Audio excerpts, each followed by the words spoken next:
Budgeting. Who wants to hear about that? Well, if you get to the last week of the month and you only have $3.48 to get to the end of the month, all of a sudden it sounds like a good idea. It's not that hard, and it sure can make your life better. It can help relieve the stress around finances, keep you debt-free, and best of all, can make it easier to meet your personal goals, like studying abroad. Creating a budget isn't brain surgery. It's just simple math. First of all, you need to look at where you're spending your money. We all spend little amounts here and there for a snack or coffee, movies, gas, haircuts. You know what I'm talking about. So start by keeping track of everything you spend for a month, and I mean everything. Keep a little notebook handy to record your spending. I guarantee you'll be surprised at how those little things add up to some big bucks. So, how do you get started on a budget? No doubt you have some source of funds while you're in school, whether it's from your parents, loans, savings, scholarships, or maybe you have a part-time job. Wherever you get your money, your first step is to access the income worksheet available right here on this page. This will give you a clear picture of all the money at your disposal. In step 2, using your spending notebook or receipts you've saved, complete the expense worksheet right here on this site.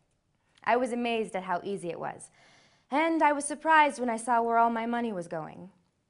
Once you've done that, it's time to compare your income to your expenses, and you've guessed it, that is step 3. The income versus expenses worksheet on our site can help you do the math. If your income is higher than your expenses, that's great. That means you have enough to set aside some each month for your personal goals, like a new laptop, a great spring break trip, or an emergency savings fund, whatever.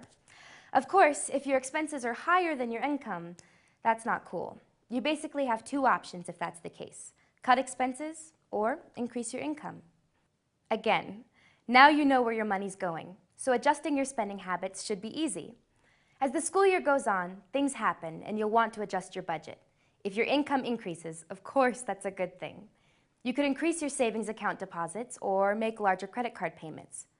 But should your income decrease, you'll have to make some adjustments. First, figure out how much money you need to cut from your spending. Take a look at your expenses. Are there obvious areas that are non-vital? For example, can you eat at home more often? Is cable TV really a necessity? Can you use books from the library instead of buying them? Can you buy only essential clothes? And when you do, consider shopping only on sale or even at consignment shops. If you need help with this, check out the Needs versus Wants worksheet.